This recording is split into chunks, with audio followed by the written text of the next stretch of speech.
So the Epstein files are triggering a worldwide response because, well, as you saw yesterday, too many countries are indicated.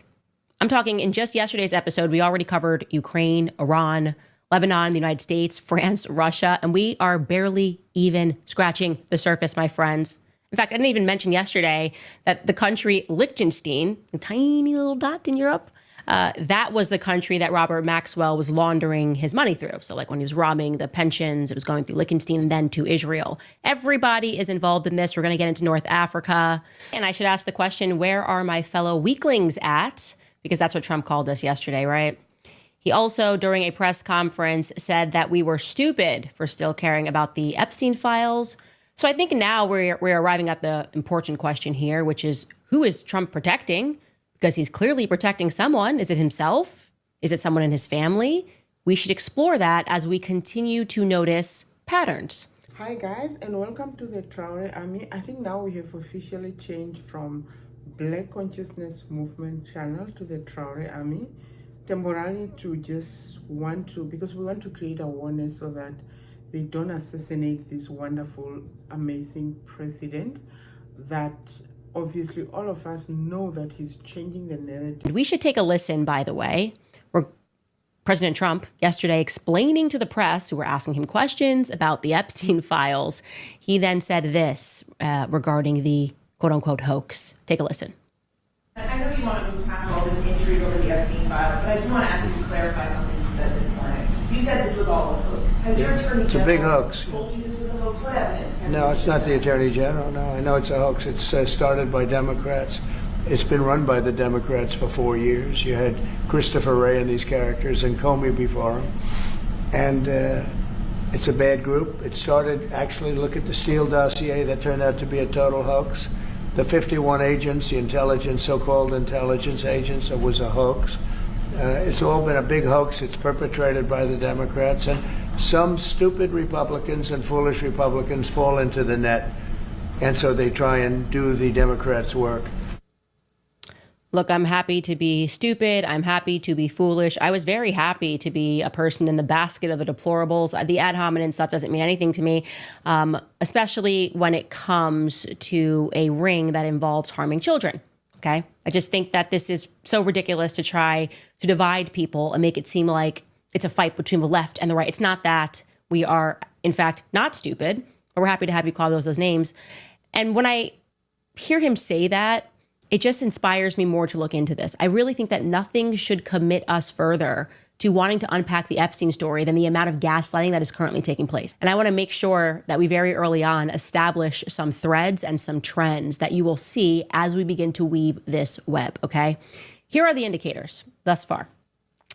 Identity laundering. That's a big piece of this. The ability for people to change their names and to go by different names, that we are seeing that already early in this story as we unpacked Robert Maxwell. You can keep this up, the slide up. The next is the Midas touch, okay? The Midas touch being this person was not qualified and yet they were touched. Somebody had their hand on them and they were pulled through the ranks. The third one obviously is sexual deviancy. Robert Maxwell, we've talked about him already. An element of theater, you could also say that's a part 2 that goes along with the identity laundering. They're becoming different people with different stories. It's very gypsy, okay? And the last piece of this is historical revisionism, telling us not to remember what happened yesterday. Rewriting. This is when publications get involved, constantly changing somebody's name, helping them, and telling us, don't remember what happened yesterday. This is what we're telling you the present is now. So we've already discussed Epstein's bizarre life story, but we're going to do it again here because now we are in the series officially. And as you know, the indicators, which we've identified in the Robert Maxwell story, are plenty. And you know what? The good thing is that I have some other good news because obviously the journalist that has been kind of coming out with, one of them actually very sick with cancer. We pray for her. I pray for her personally because she's doing a good job. And she has been constantly attacked, like insanely, just because she wanted the truth to come out about what Macron's wife was 30 years before she became a woman, apparently. I have to say apparently in my videos because I don't want to be sued. But obviously I'm quoting people who are actually doing the investigation. And this is not a news channel. I'm only bringing news. so that you can go to those channels and actually watch the literal news, you know. But they were actually acquitted beyond reasonable doubt in that sense of like defamation. And so it means that Candace won her, was it $150,000 from, what's his name, from Pierce? I think she just did. Piers Morgan, you owe me something like $150,000. I'd like to shout out especially all my haters here right at the top who didn't believe me when I was all like, Brigitte Macron is a man, and instead they decided to go with the mainstream media. I was the first person in, I guess, Western media, American media, to say, hey, or at least the English-speaking world, to say, hey, Macron, I think, is definitely married to a dude. And then the entire mainstream media rose up, as they often do, not to do their job, not to investigate these claims any further, but to do their real job, which is to defend the government, defend the state, and to just say that any person who's saying this is unhinged and crazy.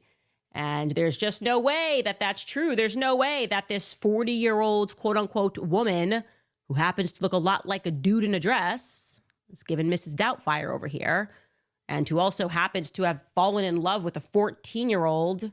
She was 40. Oh, there's no way she could be lying about anything, or might just be perverted altogether.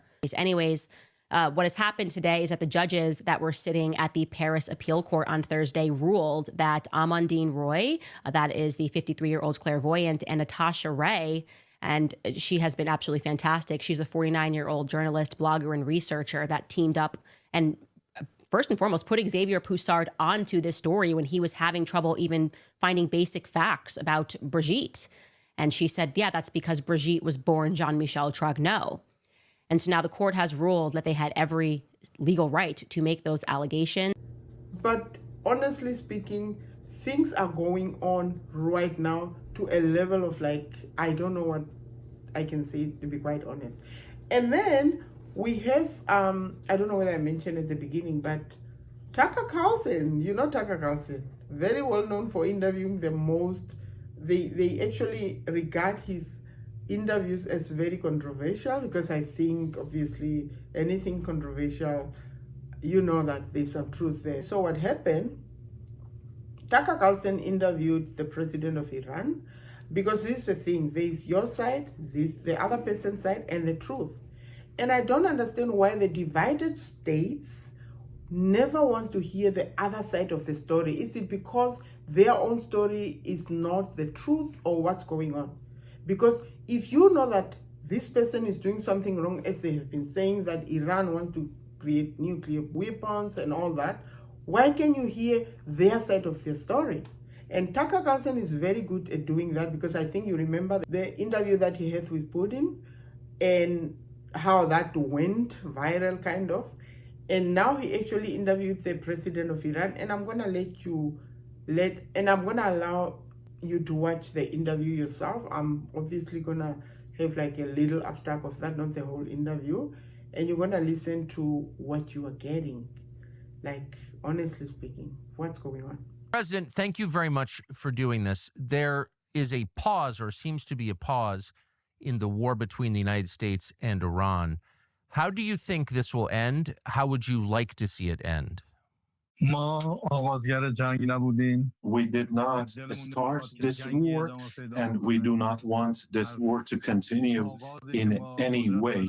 From the very beginning, it was the motto of my administration that I always adhere to, and that was fostering the national unity inside the country, and also fostering peace and tranquility and friendship with the neighboring countries and with the rest of the world.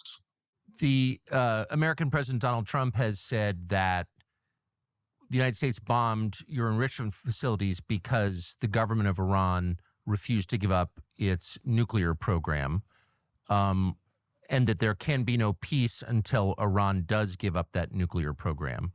Would you be willing to give up the nuclear program in exchange for peace?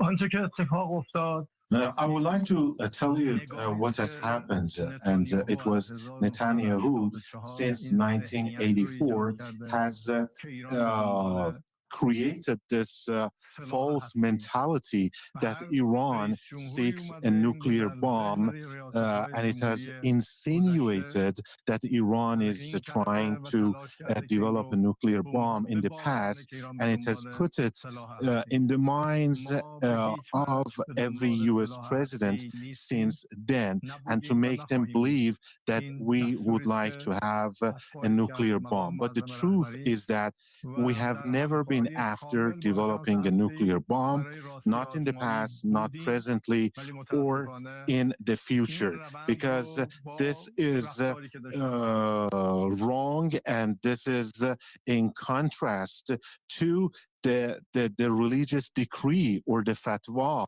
which has been issued by His Eminence, the Supreme Leader of the Islamic Republic of Iran, that so it is religiously forbidden for us to go after a nuclear bomb. And this was always corroborated thanks to our cooperation with IAEA, because they were always there that to verify this and to substantiate that we have never wanted a nuclear bomb. But unfortunately, this cooperation was disturbed by the unlawful attacks against our nuclear facilities.